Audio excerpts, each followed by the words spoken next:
Columbia Network takes pride in presenting Orson Welles and the Mercury Theater on the air in the fourth broadcast of a unique new series dramatizing famous narratives by great authors. This is the first time that a complete theatrical producing company has been brought to radio, and the Columbia Network again welcomes Mr. Welles and his associates to its own stations and to the stations of the Canadian Broadcasting Corporation, coast to coast. Every week, Orson Welles invites our listeners to suggest their favorite titles. And tonight, the Mercury Theater on the Air presents 39 Steps by John Buchan, with Orson Welles as Richard Hannay and Marmaduke Jopley. Here is Orson Welles. Good evening, ladies and gentlemen. I cannot divulge the full name of the author of the 39 Steps. 7 university degrees and a title make him a gentleman and a scholar, and also practically unpronounceable. But I think you'd like to know, if you didn't, that it is the present Governor General of the Dominion of Canada and first Baron of Tweedsmuir who perpetrated this tall and shamelessly exciting spy story about high doings in Scotland. Lord Tweedsmuir, who in private life is a publisher, is himself very properly a Scotsman, who regards the sensational diversity of his responsibilities with the special calm of his nation. I regard my business, he says, as my profession, writing as my amusement, and politics as my duty.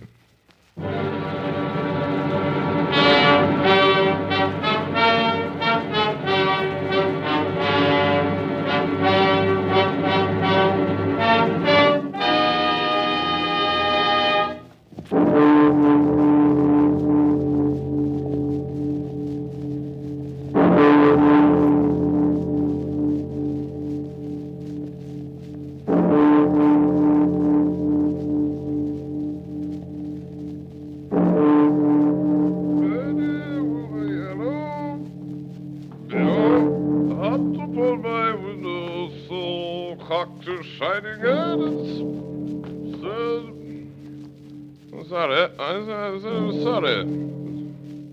I was sorry.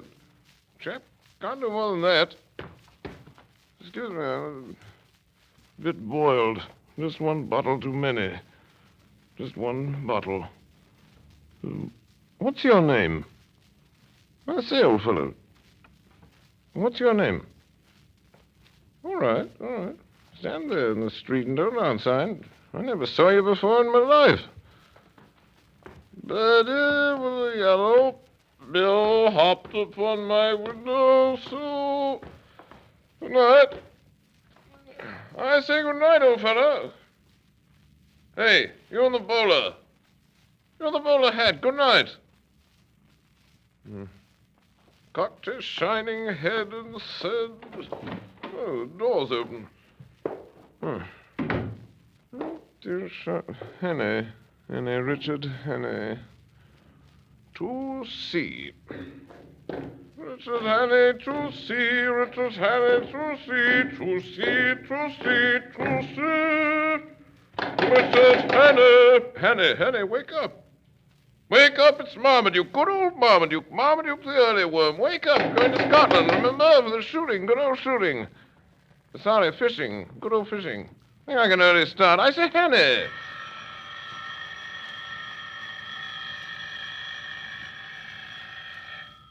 Ting-a-ling-a-ling-a-ling. Hey. Hey, Hannay, your phone's ringing. Wake up and answer it. Hannay. Must be drunk. Birdie with a yellow bill hopped upon my window sill. Cocked his shining head. Hello. You still there, you? Across the street? You're a stranger. I don't know you. And I don't know what you're doing here in the middle of the street, and I oughtn't to tell you this. But you know what I saw up there in flat 2C? A woman. Shh. Just stand there in a bowler hat. I say, old chap, are you a bill collector? No. Don't stutter. Speak up. Well, then I'll tell you what I saw. I saw an old lady in a tippet just sitting there. All right, through the keyhole. I'm not ashamed. I looked through the keyhole, and there was this old lady sitting in a chair in Richard Hanley's apartment. And you know what? Her wig was crooked. Yes, sir.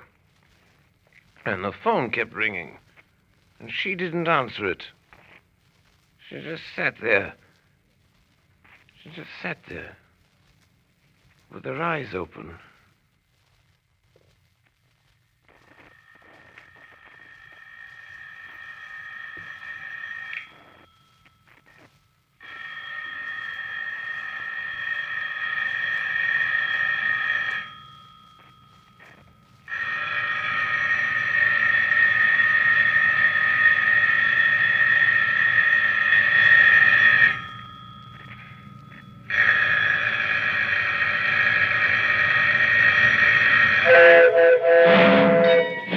Scotch Express?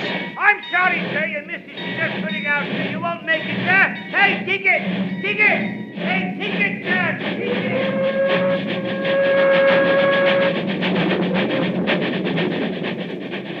Ticket! Ticket! Tempe's next stop. All change to Lock Maven. Good break, and Candy Callaway. Ticket! Lock Maven. Very good, sir. Here you are. Thank you. Ticket! Good brick. Could we change it now, Beetle? Here. What's under the seat? Well, what does it sound like? I'm like a dog. Is that a dog you got there? It is a dog. All dogs, domestic animals, travelling passenger accommodations, Great Northern Railway, do so travellers' own risk and liabilities. Change it now, Beetle. Ticket later. Come on, Charlie. Off the valise now. Here you are, sir. Cretin. 1.5.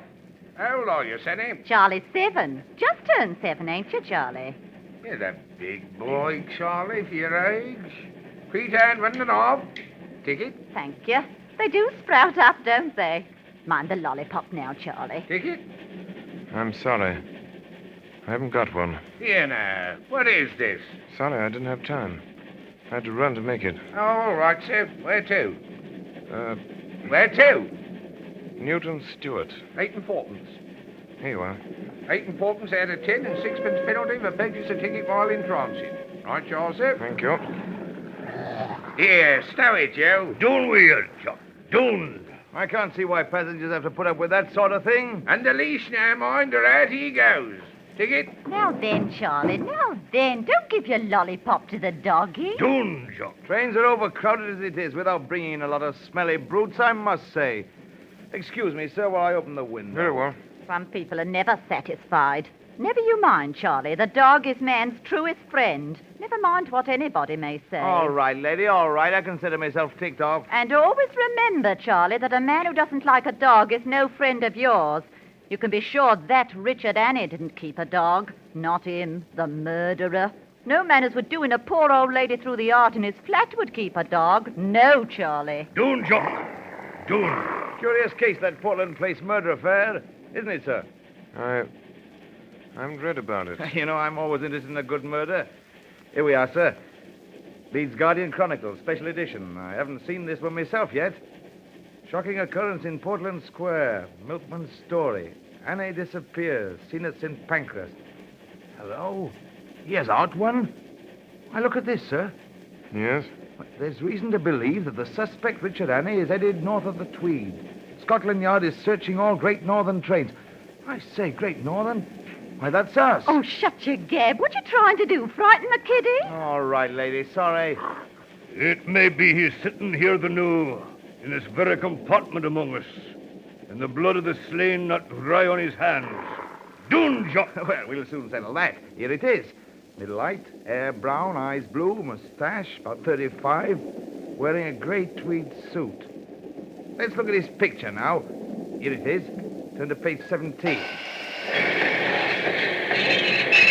Hey, stop him! Here he goes, running! He's heading for the hills. Here, what's going on here? Who pulled that emergency brake? Was it one of you? It was him! Jumped and grabbed it! Threw it out of the window! I knew it was him! Who are you talking about? Hurry up, man! Call down the line and I'll give you the slip! Who? The murderer! Mr. Richard Hanley. Get away from that glass, Charlie! He was sitting right next to me. Come on, Charlie.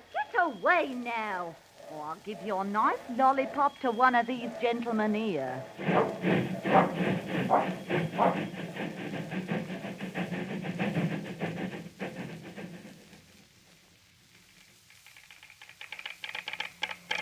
Watch all roads, Richard Hannay, wanted for Portland Place murder. Reported in stolen car. Large green Daimler speeding south.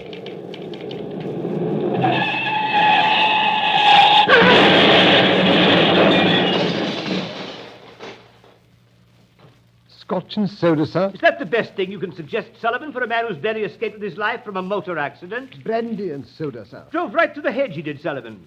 Went through it like butter, down the bank and into the burn. Lucky he came out alive. Gin and tonic, It's sir. a lucky thing, too. I came along, fished him out. The gentleman's staying for supper, Sullivan. Better take him a change of clothes when he's out of his bath.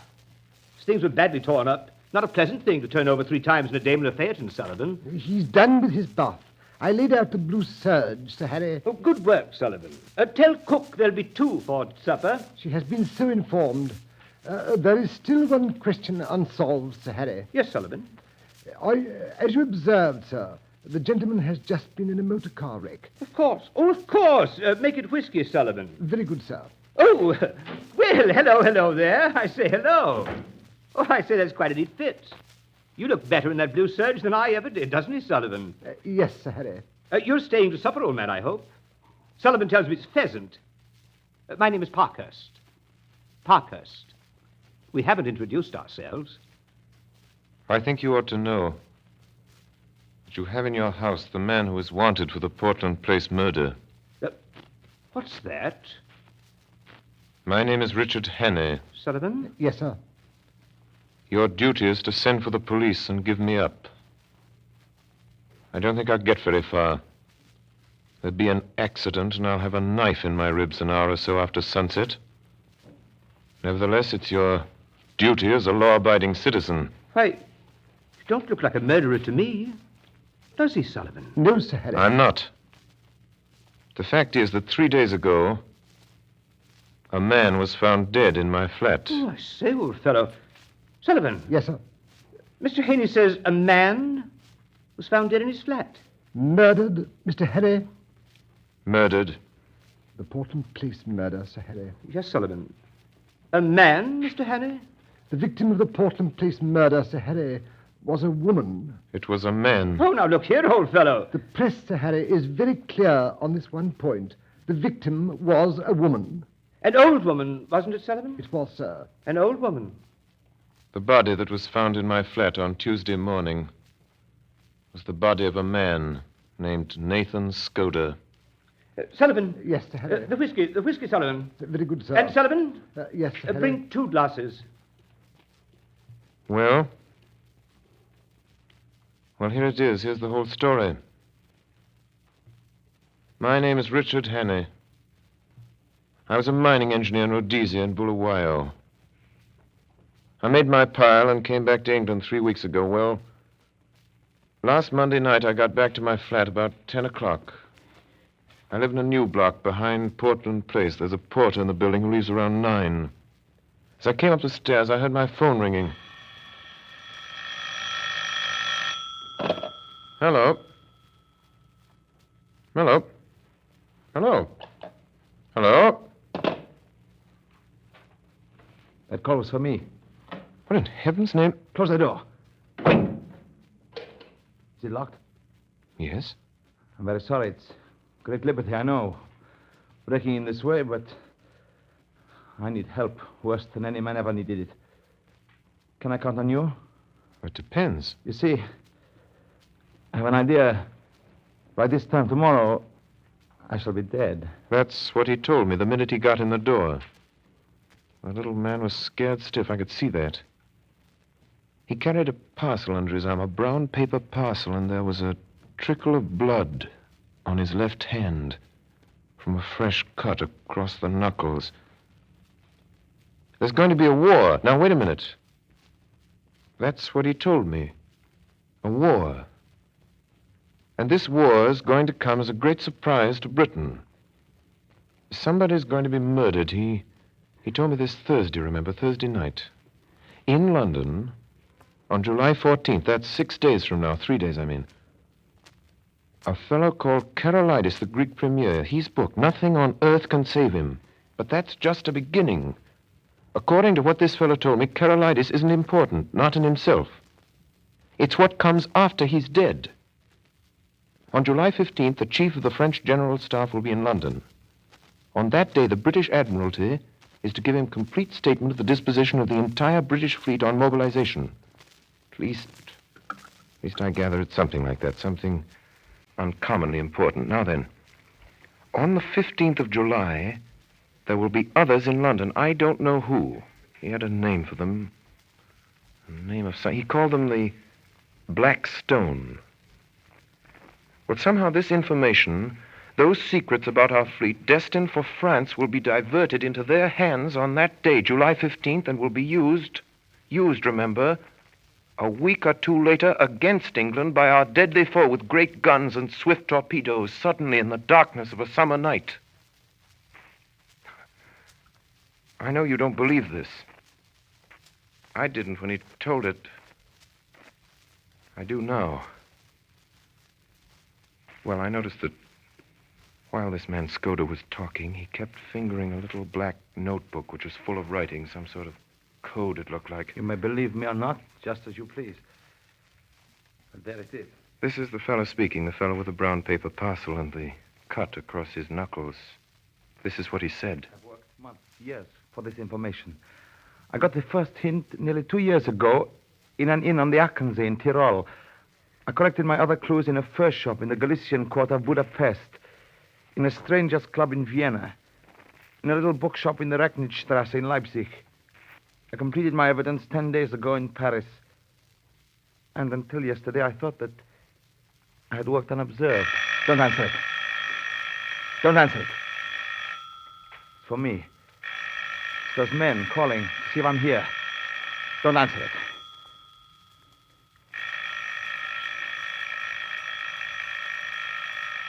Here. Let me show you something. Will you please turn off the light? Yes?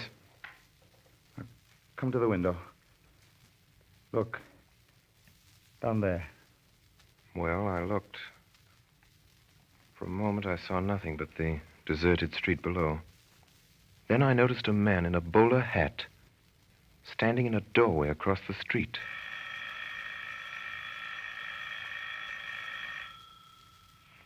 When I came home last night, I found a card in my letterbox. Here it is. The Black Stone. What's the Black Stone? Well, that's a name. That's what they call themselves, these people. When I got that card, I knew that I had to die. Why don't you call the police? No, it's no use. These men followed me here. I'm bottled in this building as sure as a pickled herring. Well, that's why I'm telling you all these things tonight. If I fail, well, I should hate to leave this scene without leaving somebody behind to put up a fight.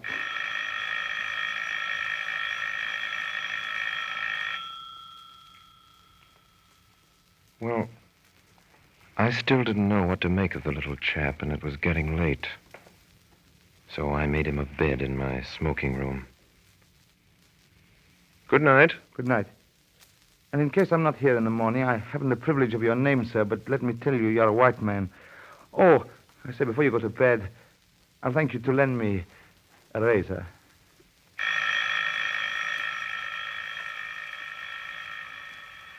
I locked the door of my room. Finally, I fell asleep. I woke before dawn, couldn't go to bed again. I lit a cigarette and started to read. Then I noticed that the light in the smoking room was still on. I got up, I had a cigarette in my mouth, I remember, and as I pushed open the smoking room door, I saw something that made me drop my cigarette. Bolt upright in a chair by the window sat an old woman with her eyes open. There was a long knife through her heart, which skewered her to the back of the chair. I looked quickly about and called for Skoda. There was no reply. Then I noticed three things. First, the old woman's wig had fallen slightly askew. Second, that the brown paper parcel I'd noticed under Skoda's arm the night before was now lying open and empty on the table. Third, that across the knuckles of the old woman's left hand was a fresh, unhealed cut. From the limpness of the body, I estimated that Skoda had been dead for about 2 hours. I wondered what had happened to the little black book. I searched Skoda's body and found nothing. Then I noticed that the whole flat had been ransacked in the night. The insides of books, drawers, cupboard, even the sideboard in the dining room. I shuttered and bolted every door and window in the flat. Skoda's story was true. The men who knew that he knew what he knew had found him and had made certain of his silence. You see, his disguise had not saved him. I'd be the next to go. But suppose I went out now and called the police. What kind of a story could I tell about Skoda? If I told them the truth, they'd simply laugh at me. I'd be charged with murder. The best I could hope for was jail. And that was just what they wanted for me. An English prison was as good a way of getting rid of me till after July 15th as a knife in my chest. I got out an atlas and looked at a big map of the British Isles. My notion was to get off to some wild district, some open space where my South African experience would be of help to me, some place where I'd be safe hiding for 6 days until July 15th. I decided Scotland would be best. There was a train from St. Pancras at 7:10. I went to the window and looked out between the shutters. It was beginning to get light. I saw a man standing in the doorway in a bowler hat. Then another man, who seemed to be drunk, came down in evening dress down the street. He walked unsteadily. He caught sight of the man in the bowler hat and went over and spoke to him. Then he crossed the street and came into the house. Henry, wake up, it's Marmaduke, good old Marmaduke. Marmaduke the earlyworm. Wake up, going to Scotland, remember? For shooting, good old shooting. Oh, sorry, fishing. Good old fishing. I'd like an early start, I say, oh, Henry.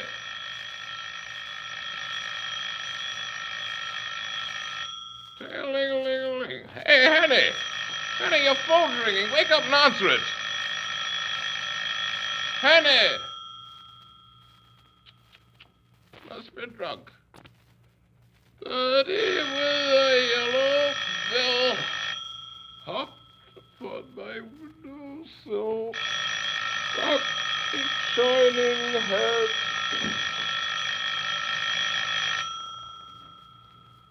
I waited till he'd gone.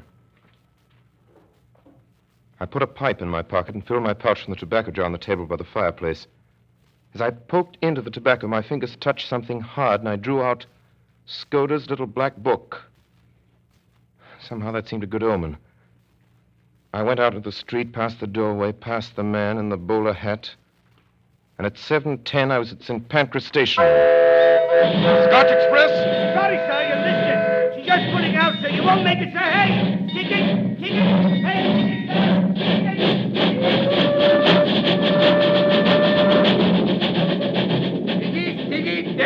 Them freeze, next stop. Oak Change to Loch Maven, Goodbury Creek to Candy Callaway.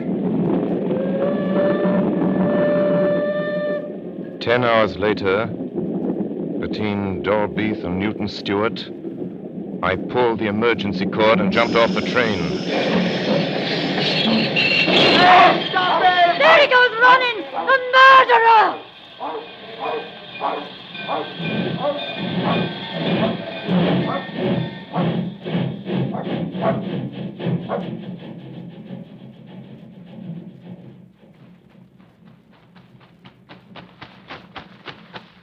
I was a good mile from the track before I stopped running.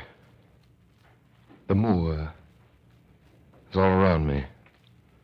You couldn't have found a more peaceful landscape in the world, yet at that moment, for the first time in my life, I felt the terror of the hunted on me. It wasn't the police I was afraid of, but the others who knew that I knew Skoda's secret and dared not let me live. They had killed Skoda in my flat within a few yards of me. Now it was my turn, and I didn't even know what these men looked like. I wish I'd listened more carefully to what Skoda had said about them. I think he said there were 3 of them, and that one of them was young and dark, and one was plump, and one was old and stammered sometimes when he spoke. Suddenly, in the blue evening sky, I saw something.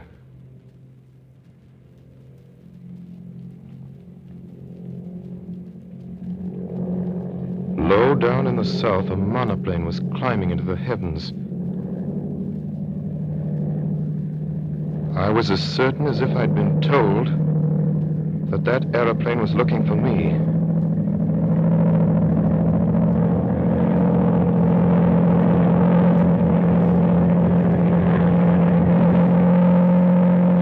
It flew low over the hilltops, and then back over the valley. I started to run. I ran till the sweat blinded my eyes. I ran most of the night, keeping always south in the direction of the hills. And as the mists cleared before the sun, I found myself in the central boss of a high upland country with glens falling away on every side.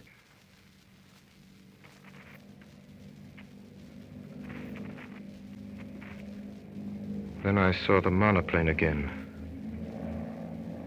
coming up from the east. It was flying high. It circled about me in narrowing circles, the way a hawk wheels before it pounces.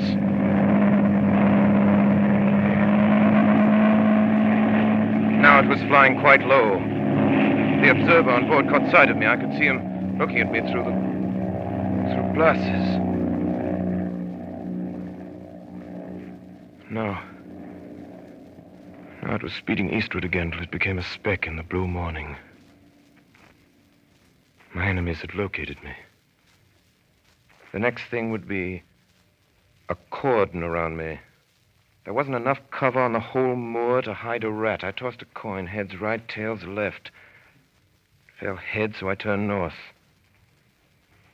A little while I got to the mountain country and came to the brow of a ridge.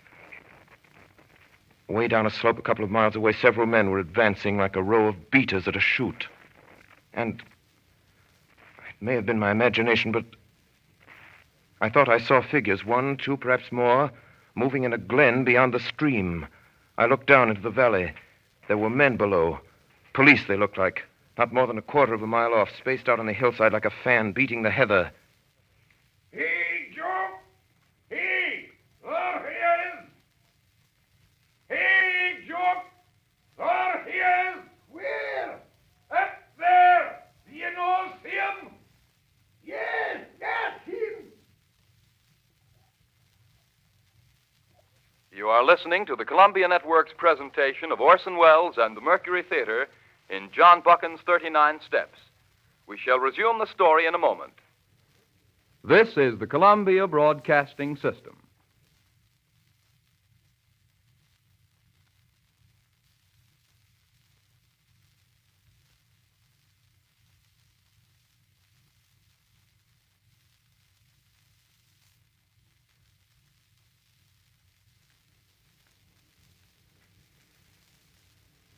The Columbia Network is presenting 39 Steps by John Buchan. And now the Mercury Theater resumes the story with Orson Welles as Richard Hannay and Marmaduke Jopley. Hey, look! There he is up there! We were playing hare and hounds, police and I. Soon it began to seem less of a game. The police had evidently called in local herds of gamekeepers. These fellows were hefty men on the native heath. Looking back, I saw that only 3 were following me. The others had fetched a circuit to cut me off. I crossed a burn and came out on a road which seemed to be kept with some care. A few hundred yards to my left, I saw the chimneys of a house smoking. There was a veranda in front of the house, and through the glass, I saw the face of an elderly gentleman meekly watching me.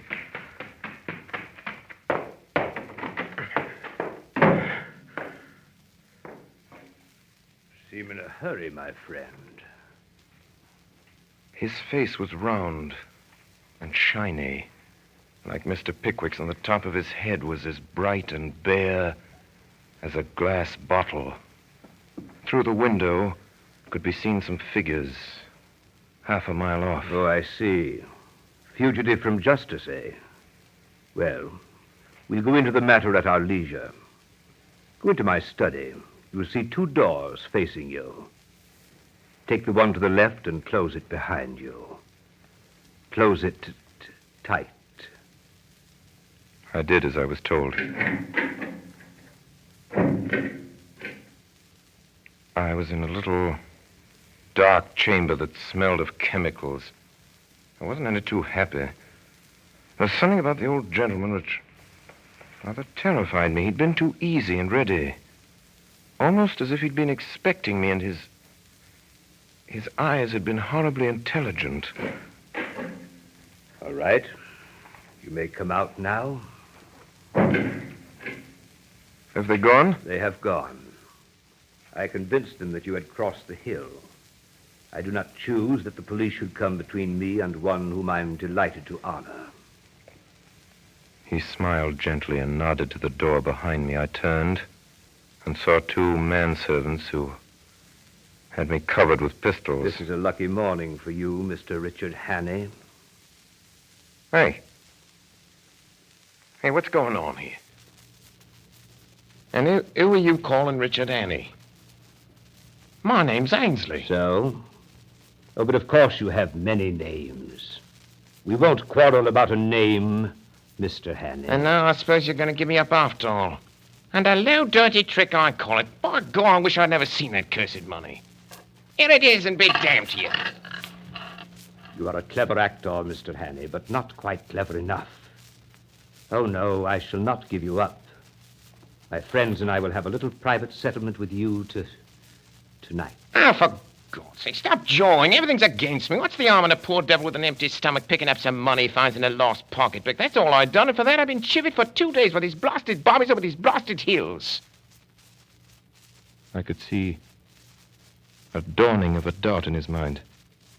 I'll tell you, I'm fair sick of it. Will you oblige me with a story of your recent doings, Mr. Hannay? I can't, Governor. I've not had a bite to eat for 2 days. Give me a mouthful of food, and then you'll hear God's truth. You're a good liar, Hannay.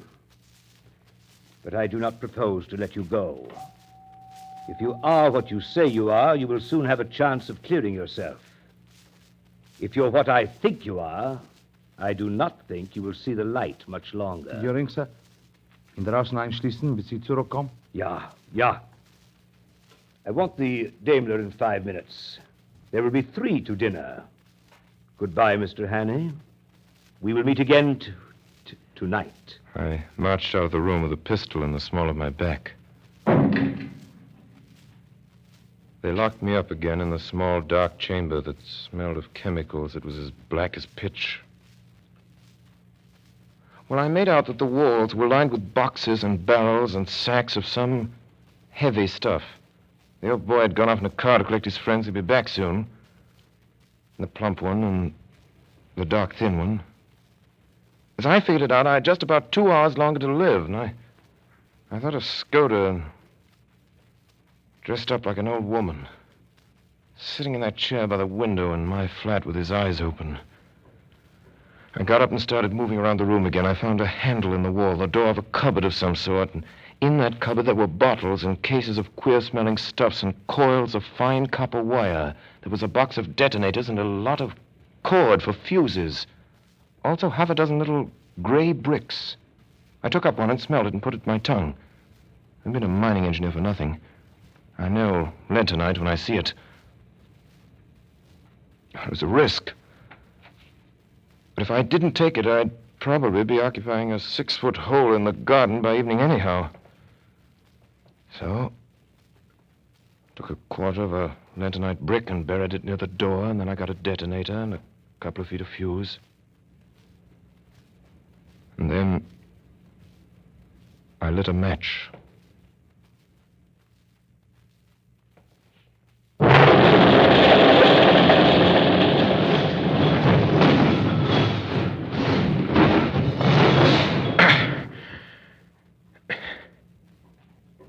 Something had hit my left shoulder.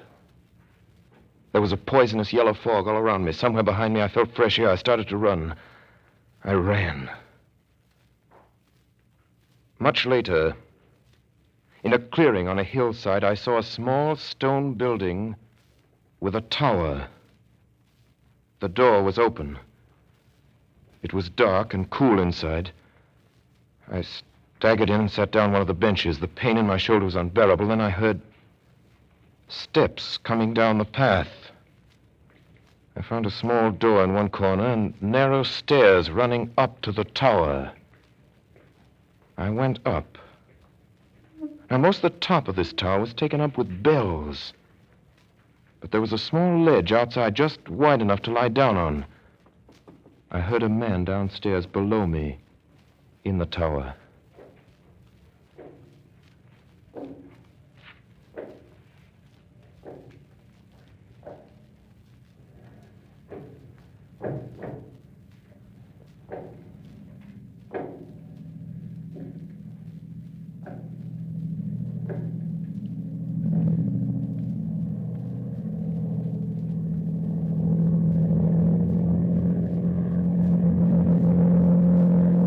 I lay there with a burning head and the sun glaring in my face. Right above me was the monoplane. They couldn't have missed me lying there on the open ledge. They knew where I was. Soon they'd come back for me. Then, suddenly, right under me,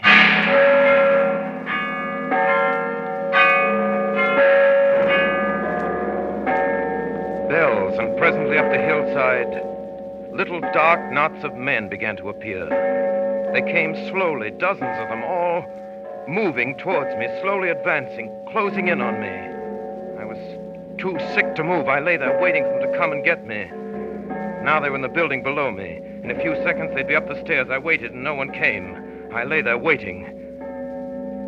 Then, a thought struck me.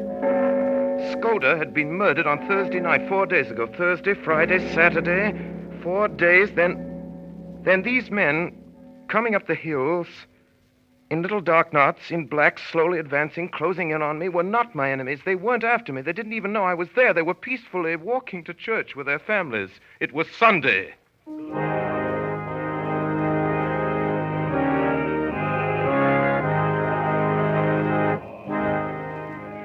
Presently, a large green open Daimler drove up. 3 men got out. My plump friend, the professor, and the dark young man. I could see them looking up at my tower. 2 of them went into the church. The thin man stayed at the car. I waited up there on the ledge. But they didn't come up.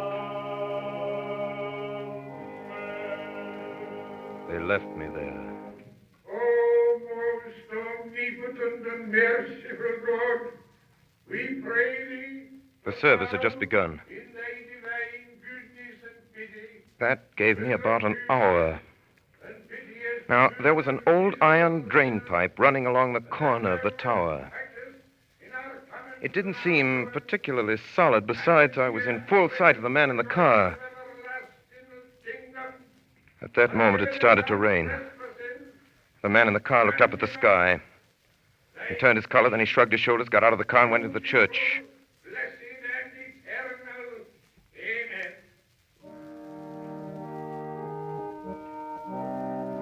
I started down the side of the tower. Halfway down, my foot slipped and I fell. The ground was soft. I got up and went over to the car and drove off.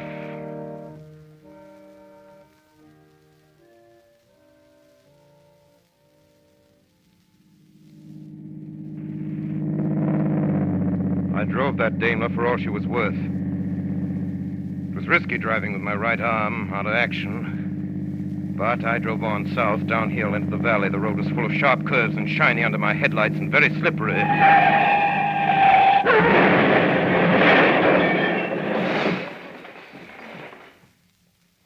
Scotch and soda, sir? That's right, Sullivan.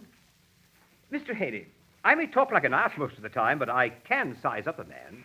The whiskey, Sir Harry. Thanks, Sullivan. Pour it, will you? 2 stiff ones. Very good, sir. My name is Henny. Well, Haney, you're no murderer and you're no fool. And I believe you're speaking the truth. I'm going to back you up. Now, what can I do? I've got to get in touch with the government sometime before June 15th. July 15th. That's the day after tomorrow. If you can help me. All right, I will. The permanent secretary at the Foreign Office is my cousin and one of the best going. He's down at his cottage in the country, trout fishing. If you start early tomorrow morning, Sullivan. Yes, sir. Have the station wagon here at 6 in the morning. Yes, sir. And reserve a compartment on the Southern Express. Yes, sir. Oh, and Sullivan, Yes, Sir Harry. send a telegram to Sir Walter. Yes, sir. If a man called... Hannay. And better not use my real name. So right you are. If a man called, Sullivan, you will think of a name for Mr. Hannay? Yes, sir. A short name, sir. Yes, Sullivan. And British, of course, sir. Oh, yes, Sullivan. You can count on me, sir.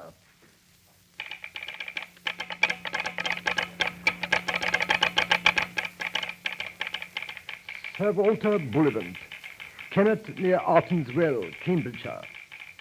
If a man called Twisden appears tomorrow, treat him kindly. He may tell you something that will wake you up. He will pass the word Blackstone and whistle Annie Laurie. Love, Harry.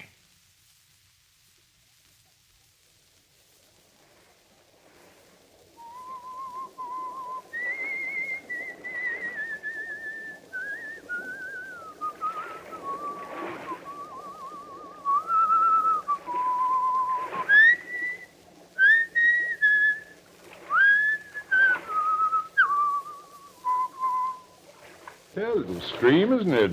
Yes, sir. I'll back our Kennet for trout fishing against any river in England. Look at that big fellow there. 4 pounds if he's an ounce. I don't see him, sir. Go there. A yard from the reeds, just above that stickle. Yes, I see him now. He's a big fellow. I might swear it was a black stone. Yes.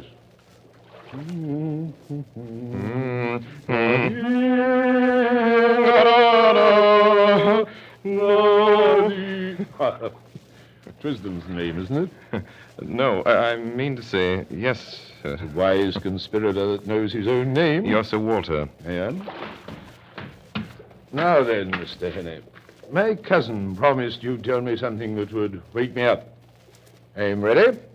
Oh, Mr. Henney, before we begin, I think I ought to tell you I got a letter from Skoda this morning. Skoda? Yes. Skoda's been dead a week. It was written on the 8th, the day before he came to you. His letters usually took a week to reach me. They were sent undercover to Spain and then to Newcastle. What did he say? Great deal. Strange fellow, Skoda. He knew more international secrets than any Secret Service man in Europe. The trouble about him was he liked to play a lone hand. He'd never tell us all he knew. Besides, he was getting romantic. The Black Stone. It's like a penny novelette. Sir Walter, is Carolitis in London? He is. He's been there for days. In his letter, did Skoda say anything about Premier Carolitis? Premier Carolitis? Skoda said that the 14th of July, today, Carolitis would be murdered. Carolitis murdered? Nonsense. There's no state in Europe wants him out of the way. The virtuous Carolitis is likely to outlive us all. I'm afraid Skoda went off the trail there. Sir Walter? Yes, Heath, what is it? Telegram, Sir Walter. Just came through from London. Thanks. You excuse me, Mr. Of course, Henney? sir. Heath, the car, right away. And call the Foreign Office. Tell them I'm on my way up. Yes, sir. I apologize to the shade of Skoda. Carolides was shot dead this evening, a few minutes after 7.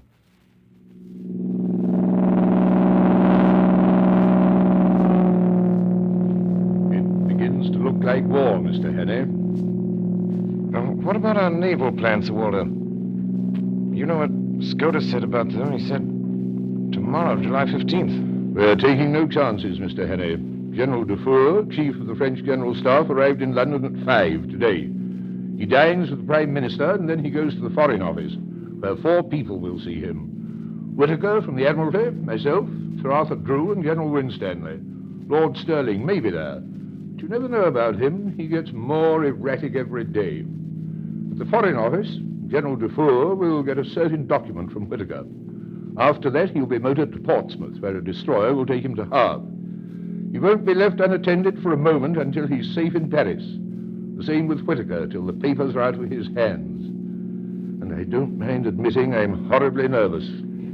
Sir Walter, if those plans were stolen, could the disposition be changed? We can't make any serious change in those dispositions, Mr. Henney, unless we alter the geography of England.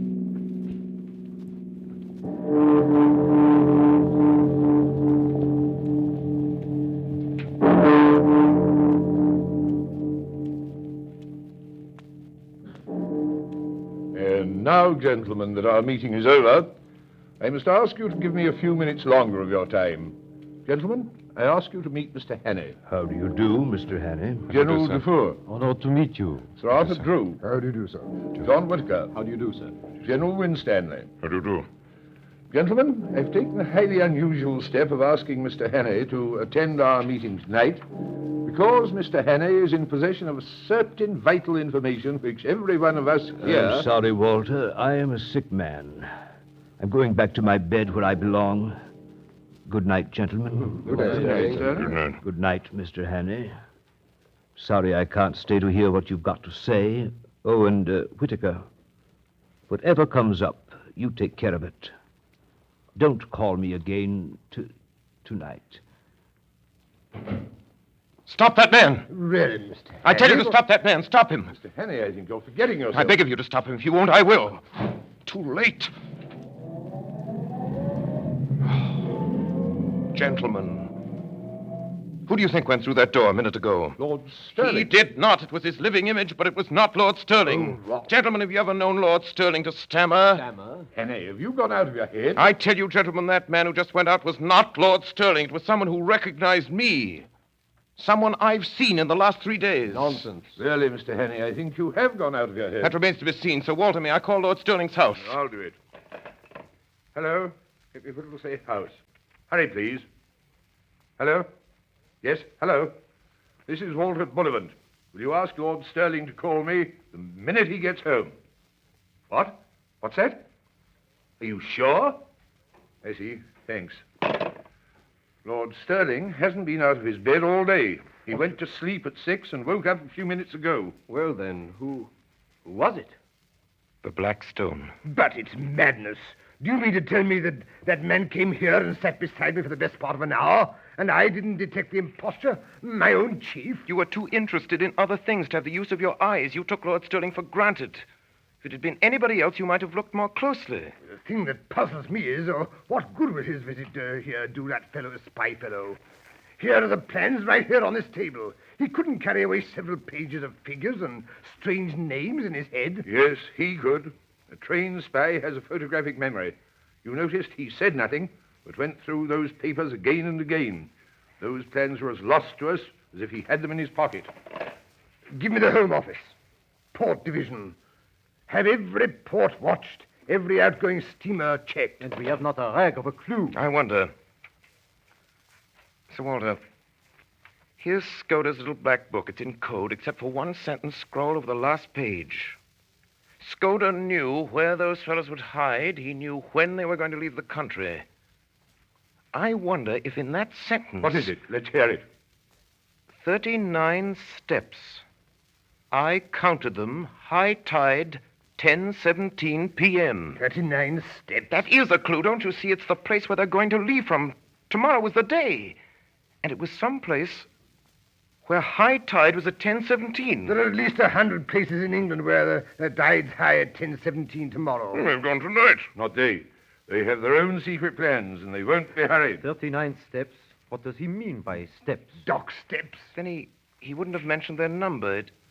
It must be a place where there's more than one set of stairs. Home Office, Department of Transportation. Hello, Bullivant speaking.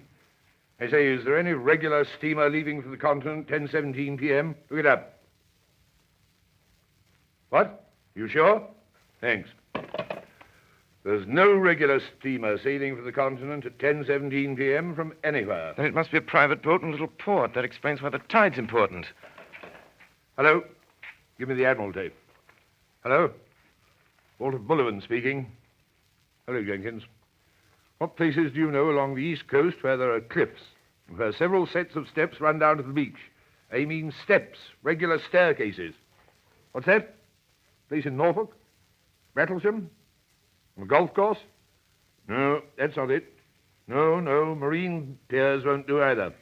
Has to be more retired than that. What? Where else? Think, man, think. It's important. What's that? What you call it? The Ruff? Listen to this. A big chalk headland in Kent, close to Bradgate. Sir Arthur, look up the Admiralty tide table. Bradgate, Kent. Yes, Yes. A lot of villas on top of a cliff, and some of the houses have staircases down to a private beach. Hooray, Sir Arthur. Here, listen to this. Bradgate. High tide, July the 15th, 10:17 p.m.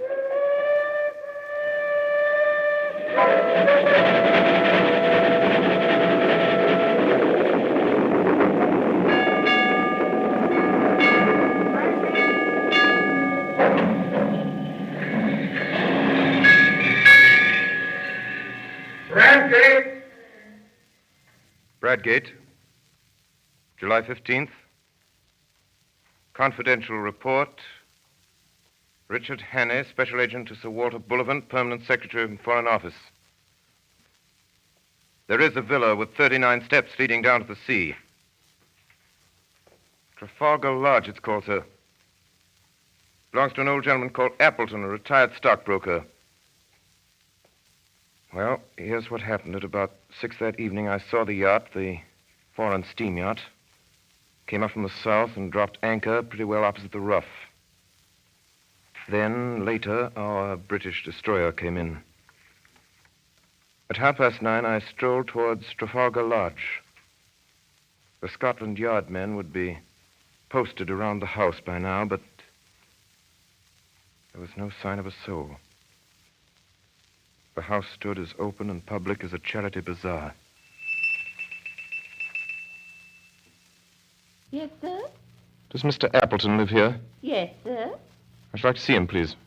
I'll see if he's in. Will you wait here in the hall, please, sir?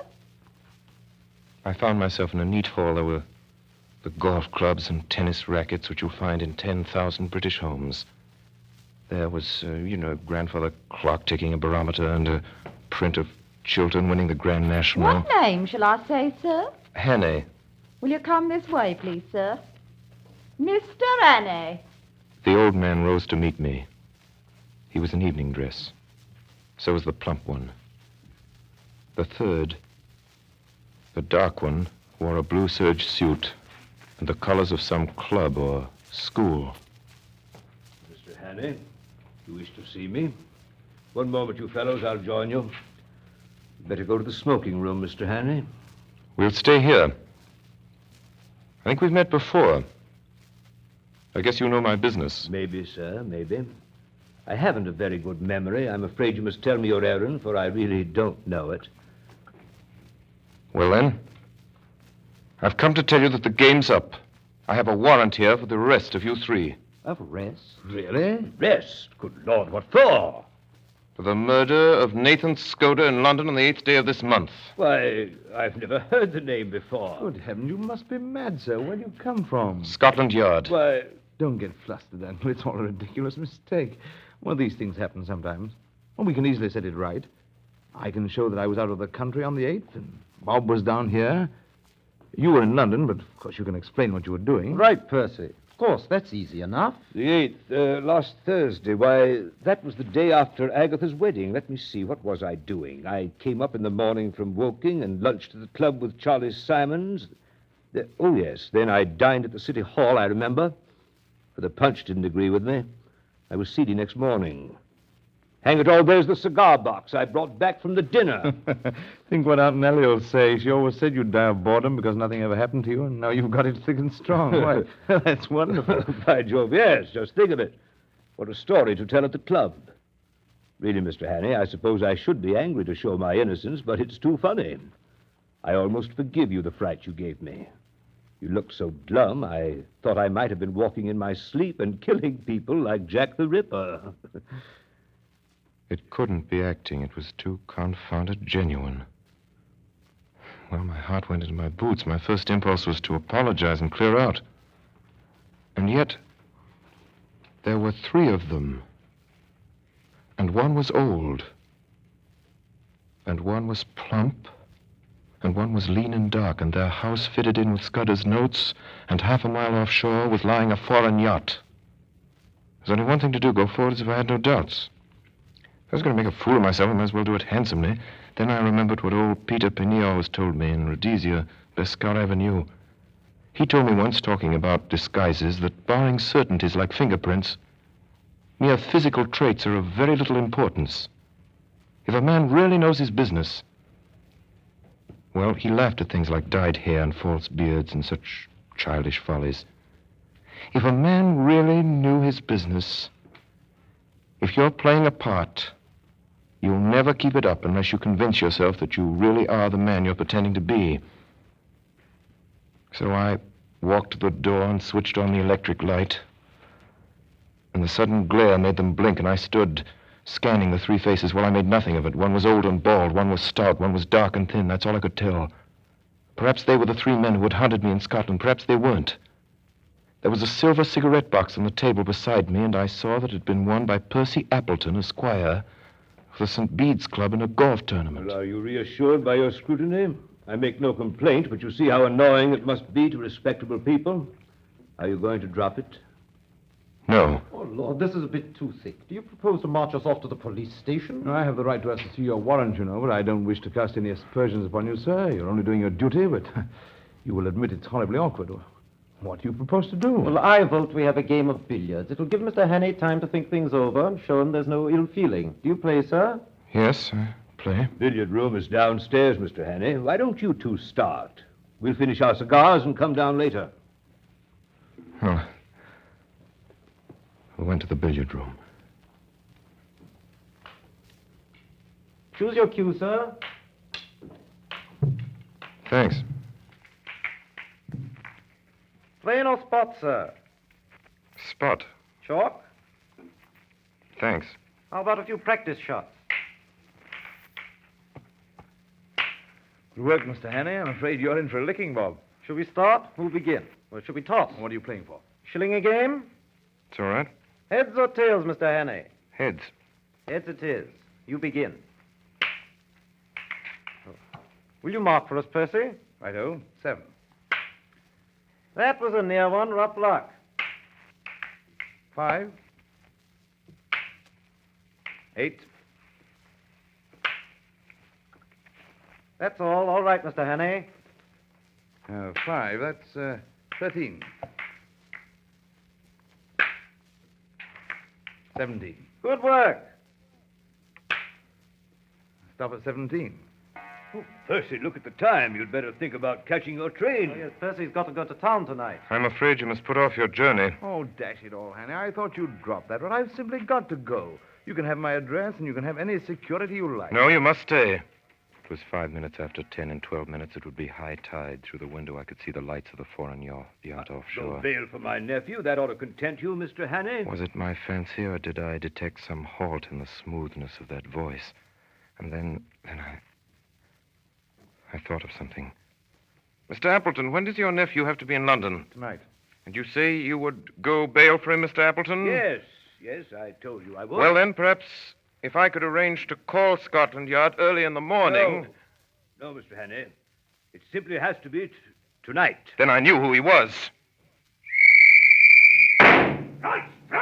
The boat! The boat! The young dark man leaped from the window. He threw it over the low fence and down the steps before a hand could reach him. Someone switched on the light. The plump one was lying crumpled in a heap. They'd got handcuffs on the old man. He's safe. You can't follow him in time. He's gone on the yacht. He has triumphed. The Black Stone has triumphed. I hope he'll bear his triumph well, Mr. Appleton. I ought to tell you that your yacht for the last 2 hours has been in our hands.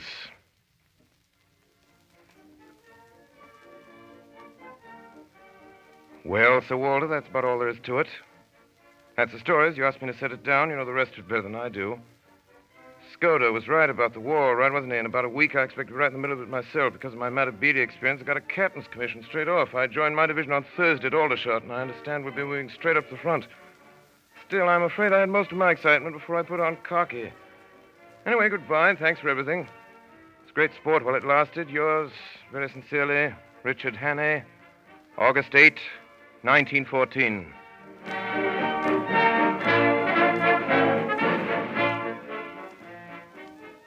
Tonight, the Columbia Network has brought you Orson Welles and the Mercury Theater on the Air in 39 Steps by John Buchan.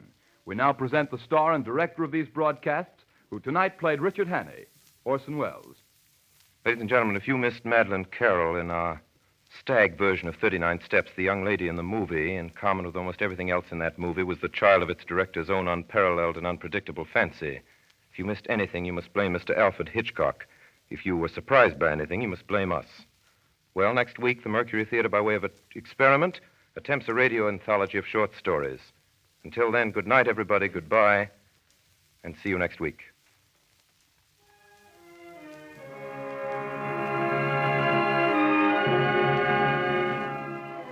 Tonight's production by the Mercury Theater on the Air was heard on both the CBS network and through the stations of the Canadian Broadcasting Corporation.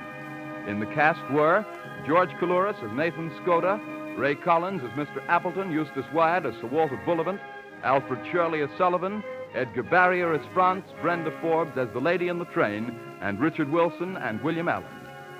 Bernard Herrmann conducted the music, and Earl McGill supervised for the Columbia Network. Dan Seymour speaking. This is the Columbia Broadcasting System.